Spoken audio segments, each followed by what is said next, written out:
Kryetari i Partisë Demokratike Sali Berisha ka mbrojtur procesin për zgjedhjen e kreut të partisë, duke e cilësuar atë si formën më demokratike të zgjedhjes së një lideri politik. Në një deklaratë për mediat, Berisha shpjegoi dhe arsyet pse ndodhet i vetëm në garën për drejtimin e partisë, duke theksuar se në shumicën e rasteve kandidatët shmangin përballjen me kryetarin në detyrë për shkak të pasigurive mbi rezultatin. Në 75% të rasteve kur në garë është kryetari, për fat jo të mirë, të tjerë nuk hynë në garë. Pse nuk hynë në garë? Jo se s'mund të hynë në garë, mund të hynë plotësisht, por sepse nuk dëshirojnë të angazhohen në një garë që nuk kanë të sigurt rezultatin. Berisha komentoi dhe letrën e ish-deputetit demokrat Ervin Saliani drejtuar Partive Popullore Europiane, ku Saliani ngrite shqetësime për bllokimin e garës dhe mos respektimin e statutit Partisë Demokratike. Dhe ai që shkruan letër është një vetë përjashtuar nga kjo parti, por ai natyrisht ka të drejtat. E ti mund të shkruajë letra ku të dojë,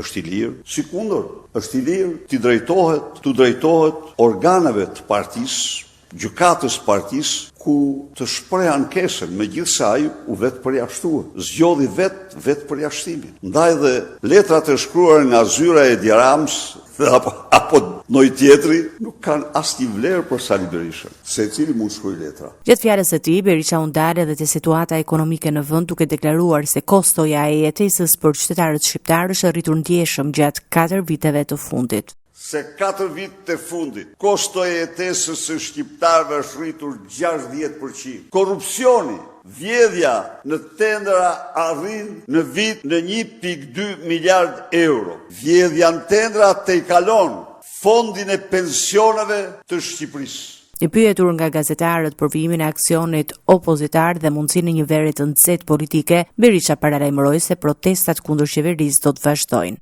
Opozita nuk ka pushime. Opozita ka kryengritje paqësore, betejë të pandërprerë me mafjen më të rrezikshme të Europës dhe njërin prej më të rrezikshme në botë.